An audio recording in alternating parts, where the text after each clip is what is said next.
আজকে তৈরি করব রসে টইটুম্বুর গোলাপ জামুন। এই গোলাপ জামুনগুলো এতটাই টেস্টি হয় যে একবার তৈরি করে খেলে বারবার তৈরি করবেন গ্যারান্টি। চেষ্টা করেছি সকল ধরনের টিপস সহ পারফেক্ট গোলাপ জামুনের রেসিপি খুব সহজভাবেই আপনাদের সাথে শেয়ার করতে। আসসালামু আলাইকুম ভিউয়ার্স, ওয়েলকাম করছি আমার চ্যানেলের নতুন আরও একটি এপিসোড দেখার জন্য। গোলাপ জামুন তৈরির জন্য প্রথমেই নর্মাল টেম্পারেচারে একটি ডিম আমি খুব ভালো মতো ফেটে নেব। যদি ফ্রিজে থাকে তাহলে 30 মিনিট আগে বের করে নর্মাল করে নিতে হবে।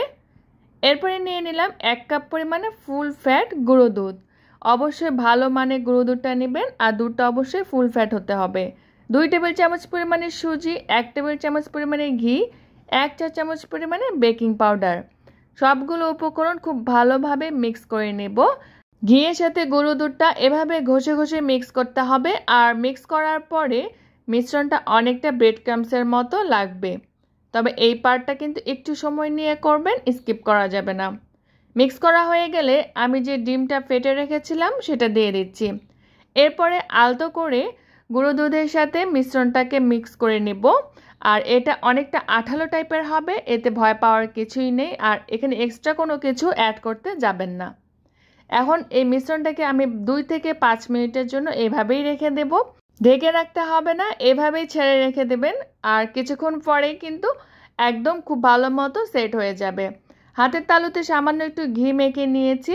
আর সবগুলো মিষ্টি এক সমান করার জন্য আমি একটি চামচের সাহায্যে মেপে মেপে মিষ্টিগুলোকে তৈরি করব। তবে চেষ্টা করবেন যেন কোনো রকমের ক্র্যাক না থাকে। হাতের তালুতে এভাবেই গোল গোল করে গোলাপ জামুনগুলোকে তৈরি করে নিতে হবে। আর 1 কাপ গুঁড়ো দুধ দিয়ে এখানে আমার 14টার মতো গোলাপ জামুন হয়েছে। সবগুলো মিষ্টি আমি তৈরি করে নিয়েছি। এরপরে ভেজে নেব। এজন্য চুলায় একটি পাত্র বসিয়ে পর্যাপ্ত পরিমাণে তেল দিতে হবে, কারণ গোলাপ জামুনগুলোকে ডুবো তেলে ভাজতে হবে। যখন তেলটা এরকম হালকা গরম হবে, মানে হাত দিয়ে ধরতে পারবেন ঠিক এমন গরম থাকা অবস্থায় মিষ্টিগুলোকে ছেড়ে দিতে হবে। আর চুলার জালটি শুরু থেকেই একেবারে লো ফ্লেমে রাখতে হবে। হাই ফ্লেমে রেখে কিন্তু মিষ্টিগুলোকে ভাজা যাবে না, তাহলে উপরে খুব সহজেই কালার চলে আসবে আর ভেতরটা হবে না। এই মিষ্টিগুলোকে একটু সময় নিয়ে ভাজতে হবে।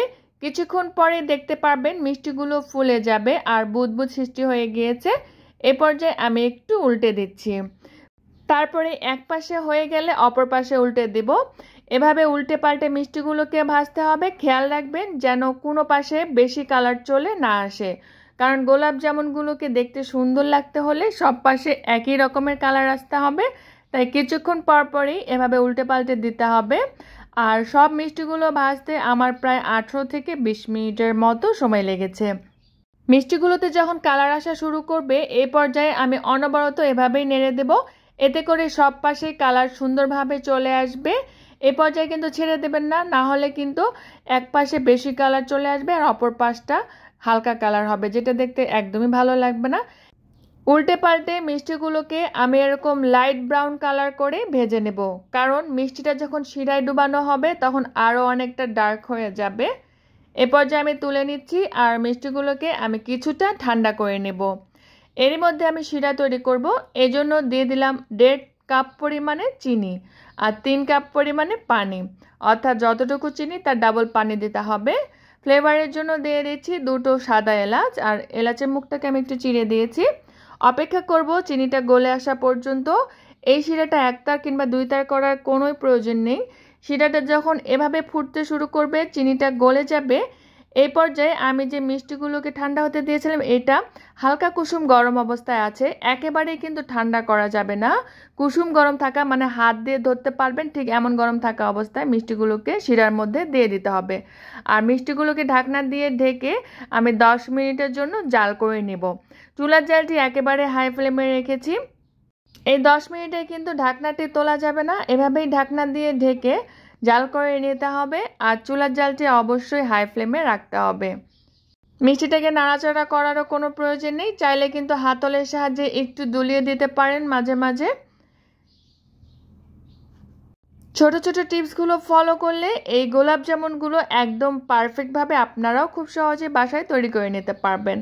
10 মিনিট হয়ে গিয়েছে, চুলার জালটি অফ করে দিলাম। এখন একটু হাতলের সাহায্যে আমি দুলিয়ে দিচ্ছি। ঢাকনাটা কিন্তু তোলা যাবে না, এই অবস্থাতে মিষ্টিগুলো পুরোপুরি ঠান্ডা করে নিতে হবে। প্রায় 4 থেকে 5 ঘন্টা এভাবেই মিষ্টিগুলো রেখে দেব। চাইলে কিন্তু সারা রাতের জন্য রেখে দিতে পারেন। মিষ্টিটা খুব ভালো মতো ঠান্ডা হয়ে গেলে তারপরে পরিবেশন করে দেখাচ্ছি। সারা রাত মিষ্টিটাকে এভাবেই রাখার পরে মিষ্টিটা কিন্তু খুব ভালো মতো শিরাটা অ্যাবজর্ব করে নিয়েছে। এতে করে মিষ্টিগুলো আরও বেশি রসালো হয়েছে। আর মিষ্টিটা কতটা সফট স্পঞ্জি হয়েছে সেটা আপনাদের সাথে আমি শেয়ার করব। উপর দিক থেকে একটু পেস্তা বাদাম কুচি দিয়ে দিচ্ছি, এটা টোটালি অপশনাল, চাইলে স্কিপও করতে পারেন।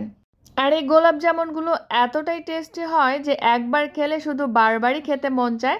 আমার কাছে তো অনেক বেশি ভালো লাগে।